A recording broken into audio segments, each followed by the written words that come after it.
Somehow, some way, the College Football Playoff Committee liked the Big 12. Utah headed to the chip. This is the Big 12 squad. Don't say Grande squad, Big 12 squad. One of the two, whatever you want to call it. You're talking ball with the Big 12 squad.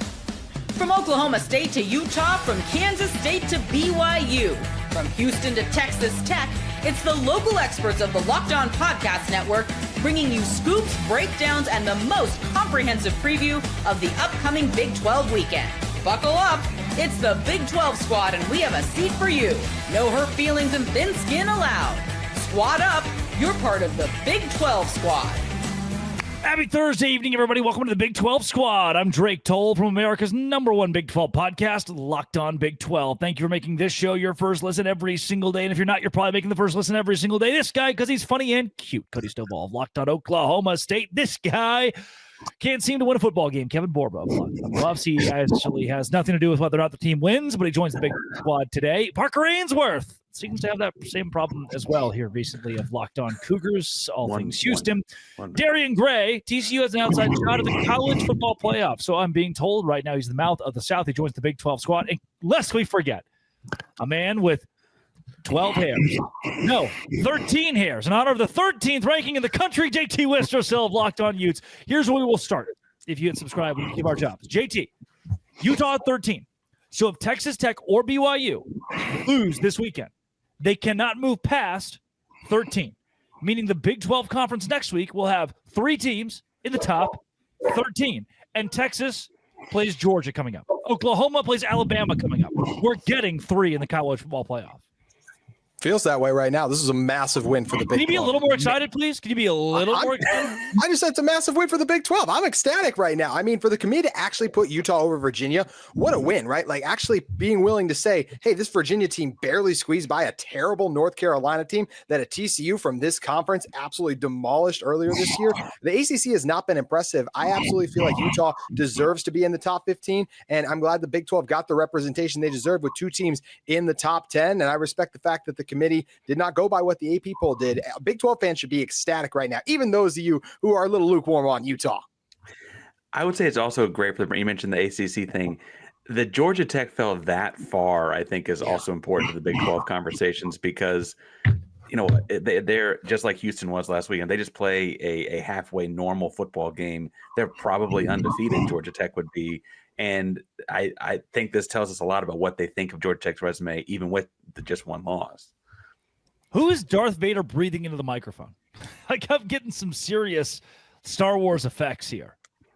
Is that Chris Level somewhere off camera? So is that the surprise? Before you wreck yourself. I like that point, though, that you made about Georgia Tech. Them being below Louisville and below Virginia shows that if you lose recently and lose to a bad team, we're going to punish you. It also makes me a little confused why Texas, with a bad loss to Florida, still gets to be above Utah. The most baffling of the top 12. And frankly, I feel like Texas is going to Texas it at some point, right? They almost gave it up against Vanderbilt. They lost a couple of bad teams in Florida and stuff like that. Like you mentioned Georgia, but I think they could just lose any given week. And they also play an A&M to end the season, right? So I think the thing with Texas, though, is like they have the win over Vanderbilt and Oklahoma. I think the bigger question about the Big 12 is how do we get 3 teams in? Because BYU and Texas Tech play this week. I don't know if you guys have heard College Game Day is going there. And that's kind of could be an elimination game for Texas Tech. Do we not think that? Like, I don't think so. After what we saw from Utah. Again, they would not rank Texas Tech below Utah. So Tech at the lowest would be 12th, which is a spot away from the college football playoff. Yeah, I think you need Notre Dame to lose. I think that's probably the way being 12th isn't good, though, because like Texas was 12th and they're the first team out. Correct, but Texas and Oklahoma both play Georgia and Alabama coming up. So they're going to be out. We're going to shift in. And given that scenario, there's a way, this is maybe the best case of the Big 12, where like BYU beats Tech. They play the Big 12 championship against Darian's TCU team. Let's talk about it. TCU wins that game. TCU wins that game. They're in. BYU can't be left out. Texas Tech can't be left out. And then Utah's still sitting there at number 11 because these SEC teams and Big Ten teams are going to lose to one another down the stretch. It seems like the best place to be in any conference is like the 3rd best team in the conference because you don't have to play the conference championship game and you're still like good enough to be like, okay, well, we have to put them in the playoff, right? That feels like the spot to be, like the Ole Miss spot, if you will. Or Ole Miss, like a Georgia's right there too. Oregon's there in the Big Ten, and Utah's in that spot right now. So, if Utah can continue to dominate some of the teams that continue to dominate the way they have, they will be in this because, like we talked about, like some of these teams, they're just going to knock each other off. So Utah's in a good spot right now, and I do think that even with a loss this week, Tech is still in a nice spot, especially if they can get into the Big 12 title game to still make the college football playoff with those losses only being to good teams. 10-2 Oregon or 10-2 Utah? Who do you take? My thing about the Tech losing is it does feel contingent on them making and winning the Big 12 championship. So I don't know how good of a position that feels to me. Like if you are now put in a section where you must win against BYU in a title game again, that doesn't feel so favorable because I don't think a 2-loss Texas Tech who has lost to who was the first loss for that Tech? Arizona State. This brings the SMU thing back up again, though. They're not supposed to give you any discredit for losing in a championship game. So they said about SMU. Unless it's a third loss, though. That's a little different. But my thing is, okay, does the 2-loss Texas Tech make the college football playoffs if they don't make the championship game? I think they have a chance depending on what else happens. Christian hit the nail on the head earlier saying we need Notre Dame to lose. Pitt is playing better football right now. Go Oregon. Can I ask a question about Oregon?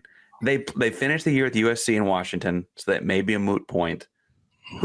They beat teams by a lot of points when they beat them, except for Penn State. Their best win's Penn State, though, and that's not even. And good Penn State fired their coach because they had a bad year. Like it looked good in the whiteout, but it's not as good of a win as it once was looked at before. Exactly. James Franklin was fired. They hang a bunch of points on these teams they're supposed to beat, but who they really beaten?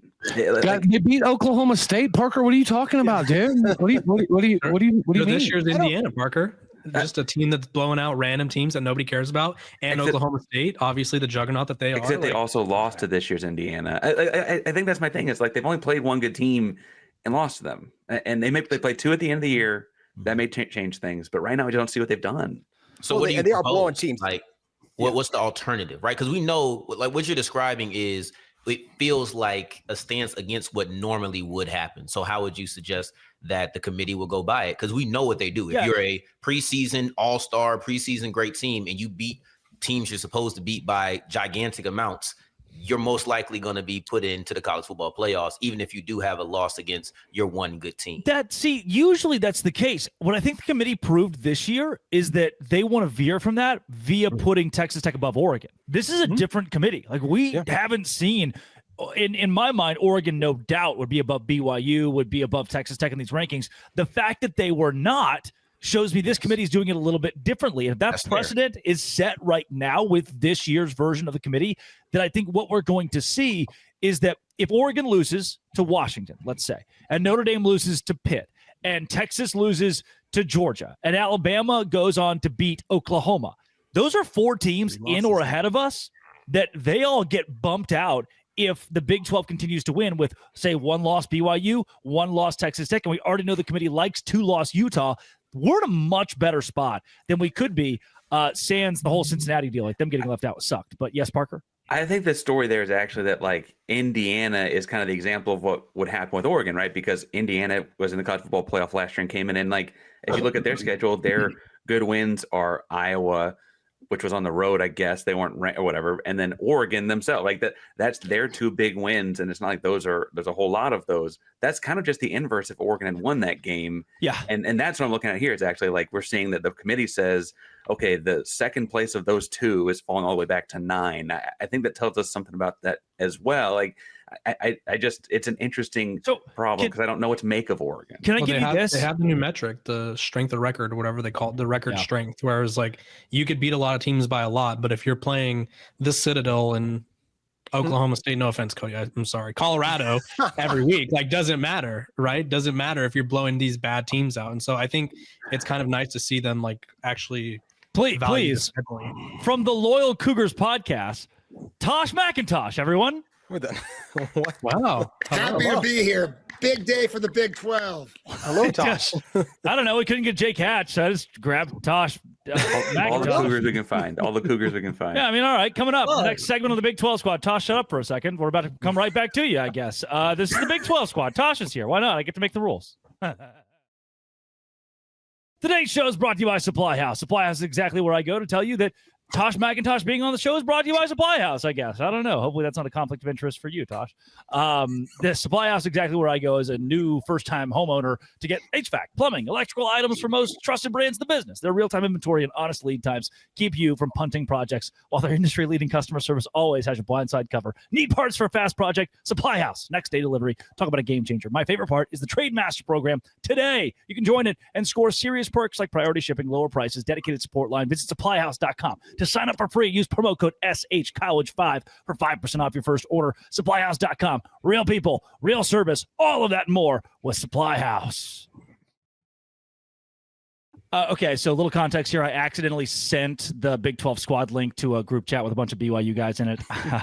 Nice. So they're all about to show up randomly? Yeah, I mean, Tosh took me up on it. Tosh, you, Jay Cash is stuck in traffic. You get to play BYU here for us. The Cougars are number 7 in the country above Oregon. So my audio on listening to you guys is bad. I don't know how well you can hear me, but actually perfect. Yeah, I'm happy to stand in. I'm happy to stand in for Jake. Feel honored, and what a big day for the Big 12 and the Cougars. Like, I feel like it is the right ranking, but I'm shocked that the selection committee did the right thing and put BYU where they did and all 3 Big 12 teams where they did. Like, who would have guessed? Guys, am I the only one that feels like this might be a little bit of smoke and mirrors? Like the committee's putting the Big 12 on a pedestal for this ranking just to knock it back down as the season progresses, because they really liked Florida State at one point in time until they didn't, and then they had to manufacture a reason for them not to, take this sets up a perfect shot. They didn't have to go that far. And I'm spilling beer. I've got a different doomsday scenario, actually, that makes me worried. It sets up a perfect shot to move Utah down, though, because you're on a bye. So it makes a perfect idea to be like, let's give you a good idea. Let's sit you up here for a minute, and then we'll have a couple people jump before you blow out Kansas State probably the week after.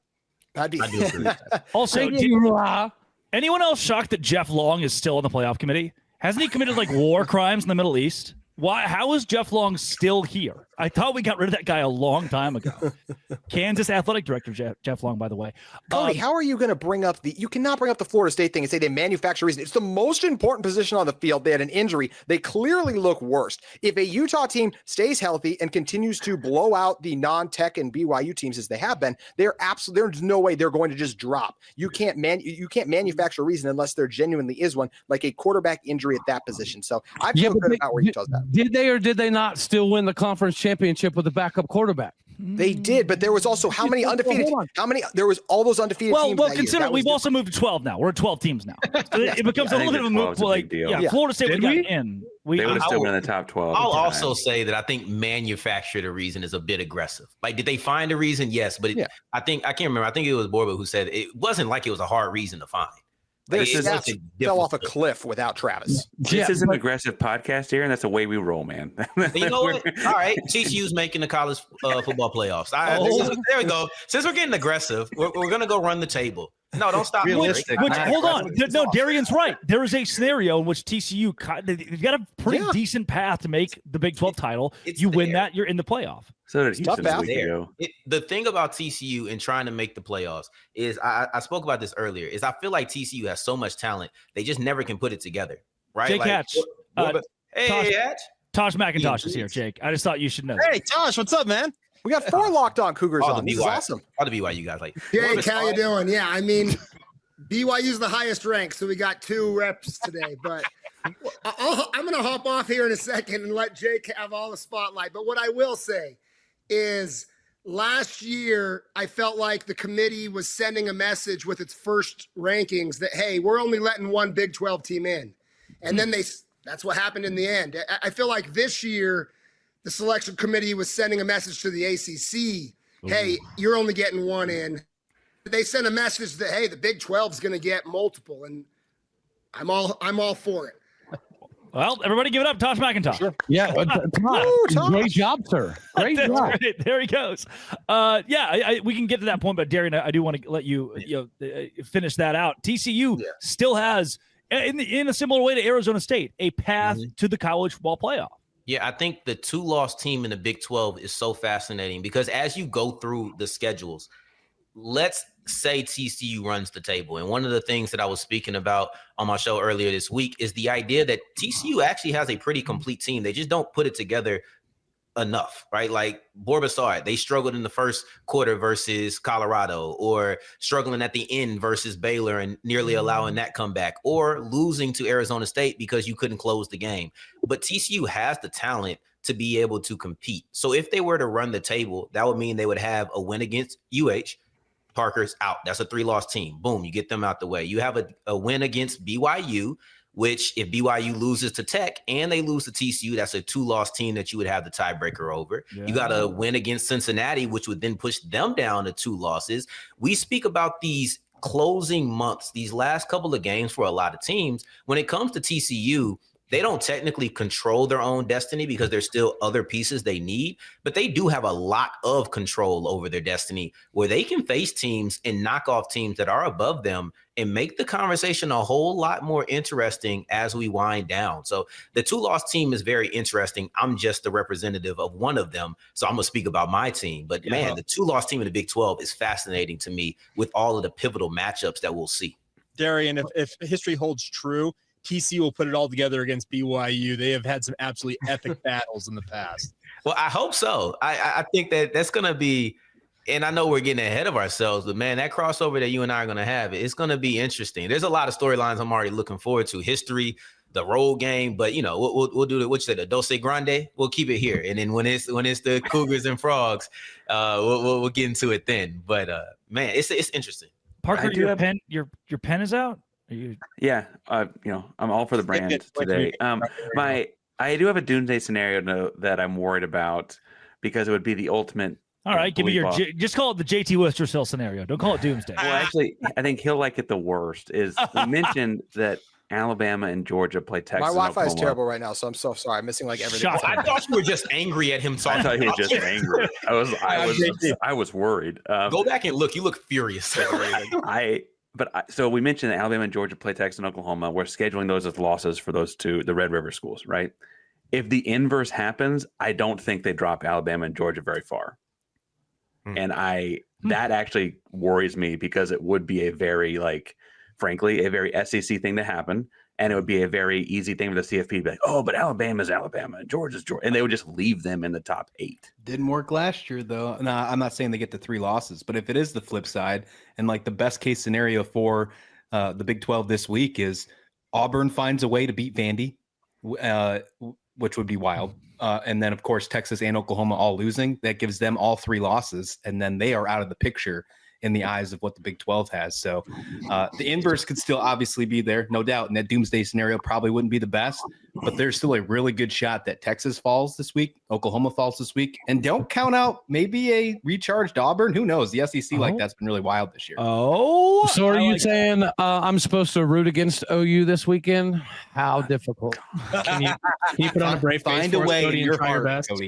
I will do my damnedest. I do want to go back to the Tosh point of the Big 12 getting more respect than the ACC, and a very clear line has been drawn that the conference that will get screwed over this year is not us.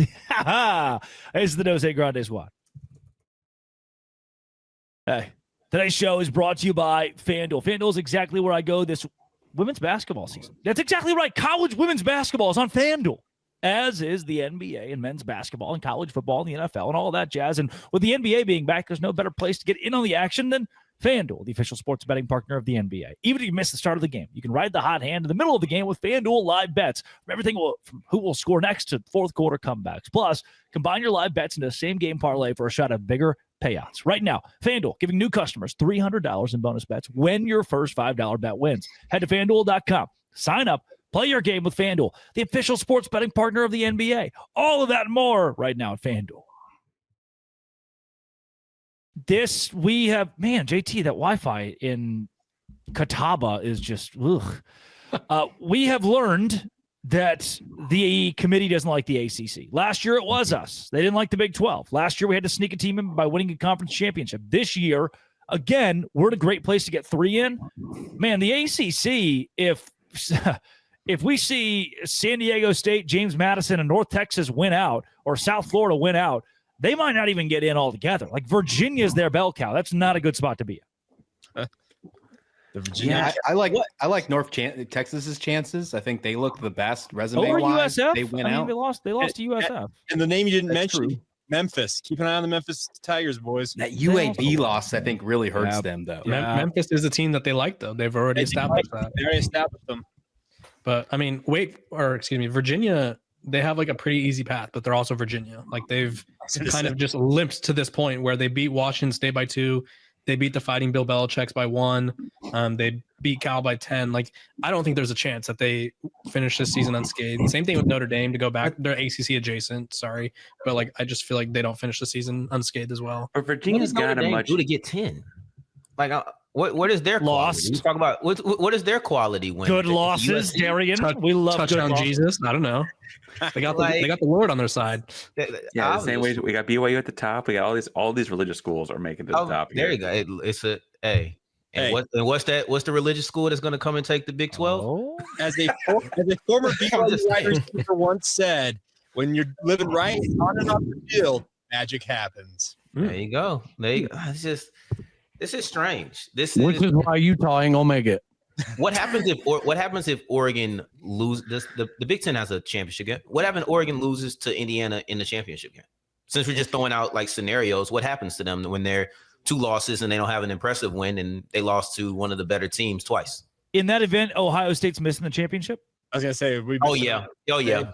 Brain fart. Brain fart. So are they going to drop 2 games in the next 2 weeks or something like that? No. Yeah. What do you know? Okay, but they don't beat Michigan. But Ohio State, Michigan, they don't beat Michigan anymore, right? That's just a thing that Day doesn't do anymore, right? Oh, true. Yeah. I mean, us Texas guys got to stick together, Parker. That's what I was trying to say. For the Big Ten, the Big 12 should want just like Indiana and Ohio State to sort of handle business, because like if you let USC or Oregon or Iowa, it's not going to happen, but Iowa, if you let any of these teams sort of like scoot up to the top and like make things more complicated in the Big Ten, I think that's when we'll start to see the ripple effects in the Big 12. So you need the Big Ten to handle business. The SEC is going to cannibalize itself, and the Big 12 just sort of has to not Big 12 and like totally implode with like, say, Texas Tech losing multiple games and BYU losing a couple of games here and there. Like, just has to handle business, which is easier said than done for the Big 12. Since we're talking about the Big Ten, JT, that means you're up. Especially this conference. What would happen if the ACC did fall out completely, though? Because like there is an actual path here. So because you'd have Big 10, SEC, Big 12, at least one group of 5. No, 2 group of 5. You'd have to have 5 conference champions. Yep. American and Mountain West would probably be the most likely situation there. Yeah. So you're telling me American former Colorado offensive coordinator Sean Lewis might be in the playoffs? Yes. San Diego State, baby. Aztec fast, baby. Yeah, they've changed it up. No, honestly though, what changes though? Like what would realignment do? Or what would they talk about when it comes to college football playoff expansion this offseason? What does that do? Florida State are hitting the ejector button immediately. 100%. Does that buyout make it a little bit more sweeter in the offseason this year if the ACC misses the playoffs completely? If the ACC doesn't get anybody in, will Utah be in the ACC next year? Oh, hey, can we also consider this? In my reflection over the course of the last hour or so, this is releasing on Thursday. We're recording right after the announcement of the playoff committee.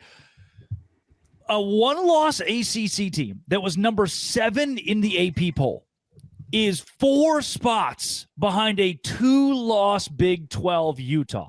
That is incredible. That is something we never expected. I thought that Utah would be 17th and Georgia Tech would be 13th. And it's the inverse.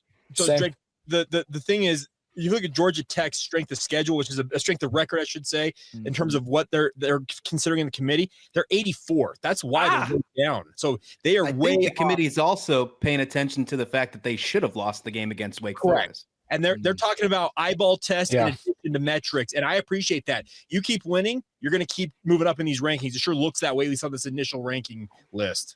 Also, we can't give the ACC a pass for Virginia losing to NC State, but it not counting as a conference game. Just can't count it. Yeah. Just can't give them a pass for that. Is that their only loss? Why is NC? I love that NC State's just the world beater. This is hilarious. NC State is like wrecking shop for everybody. Also, NC State, dark horse, future Big 12 school, doing our work for us. For us last year, when Iowa State and Arizona State were at the top of the Big 12, we were all pointing, like the ACC was pointing and laughing at our conference for not having a power team at the top of the league. This year, we're pointing and laughing that their representative is Virginia. That's bad. Like they are represented by Virginia and Louisville and a Georgia Tech team just lost to NC State. The ACC is in the same position we were last year. Yeah, they have more teams ranked in the top 25 right now. But I don't need anybody ranked from 14 to 25. I don't give a rat's ass about those spots. If we have 3 teams in the top 15, it gives still a better opportunity for a TCU to get a marquee win, for a Kansas State to home wreck, for a Houston to come back in the conversation. Jake, I know I showed up. I know I showed up late. Did we talk about the point of Mac Rhodes sliding in the fact that they helped ESPN out by ranking BYU and Texas Tech 7 and 8 to juice up College Game Day a little bit? Did you guys I did not hear that. Yeah, so take it. Yeah, so I just saw him relentlessly winking at the camera. I can appreciate a Big 12 80, and you know him well, Drake Toll. Just sliding that in there and saying, "Hey, you're welcome, ESPN." Yeah, Mac and I are good buddies. Mac, we've watched I know you've got. We've watched SEC games get propped up precisely like this, so I'm not gonna lie, it's kind of cool being on the beneficiary side of things. I love it. I love the fact that we have a Big 12 sitting AD as the lead chair in that room. Look, And Jeff as much Long as- was the and first as much ever. As I give JT crap, that's my only contribution today, is giving JT a hard time. I do hope that Utah gets in because I think that would be a massive moment for the Big 12. And I think that Utah is good enough that all 3 Big 12 teams could legitimately have the possibility of getting a W if they do get it. Hey, JT. What's better for Utah, a BYU or a Texas Tech win on Saturday? For Utah? Not for Big 12 championship considerations, That's a but good for question. playoff considerations. That's a good question. It's more likely to have BYU. A BYU wins better, I believe. They need BYU to win out essentially to keep them very much. Now, JT, how about like a redux of the Holy War in LES in mid-December? How about that? Oh, that would be fantastic. As a that would playoff be game? absolutely epic. Oh, in the it'd be Rose amazing. Bowl, BYU finally one goes to thing the that's Rose Bowl. I'm okay with that. I'd be down. What's interesting I'd is be they down. did show a willingness with. The one thing that's interesting is because they put Notre Dame ahead of Miami, it does show a willingness that if BYU got 2 losses, that Utah could get ahead of them. Nope.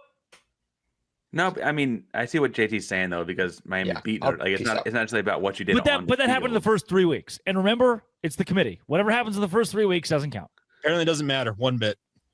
Apparently, yeah, it's clearly better to play someone like Notre Dame did. They lost both of those games actually, right? And like Notre Dame is the living example of you. The first 3 weeks just don't matter in the season. Alabama lost to Florida State, and Florida State's nowhere near this.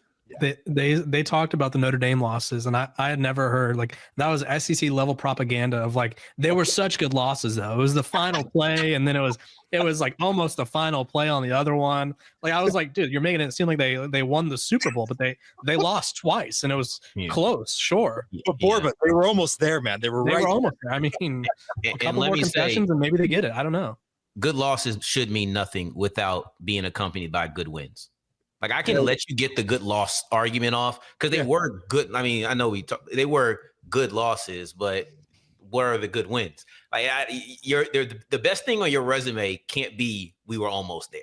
What about hypothetical wins, Darian? How do we feel about those hypothetical wins? Ooh, if they played this, if the game was another minute, if you would have, I don't know. Locked on SEC squad loves their hypothetical wins. The transitive property is a big thing in the SEC, man. Come on now. True. The conference known for right? that. The SEC at least has the stigma, or at least I don't even want to say stigma because I think there's some truth to it, to where they have these quality wins. Like you go through Notre Dame's games, are we putting up Purdue? I mean, granted they have Arkansas, so the SEC, but like Boise State, North Carolina State, they did get USC. It just what are USC? At least USC the best win. Can hang their hat on. We beat SEC teams, like. Even if people feel like that's flimsy, feel like it shouldn't be the case, at least they have that. Notre Dame is just hanging their hat on we're Notre Dame. And I think that's a flimsy hook. Like that is very tough. But you know, are you accusing them of going off of brand power, Darian? Is that am I accusing them? Yeah. Yes. Hey, I thought that was clear. I wasn't hiding it actually. Good news, boys. The Big 12's a wagon. Let's keep it rolling. Yeah, on the positive note, three teams. You know, I don't know what happens to the rest of you when them frogs come through. But right now, I think we should bask in the glory of. No one mentioned Houston 7-2 and can still end up. No, jeez. No one said it. All right, I love you guys. This has been Always Will Be Locked on. Cody's the only team without a win. Oh, the last like 2 years. But I thought we were gonna hang it up. Can we count that as a win? Can we count dunking on JT? Guys, it's wrestling season. What are we talking about? There you go. It's a Shout out lock. Daniel Cormier. On. Thanks for getting your first listen every single day. Dose Grande Squad.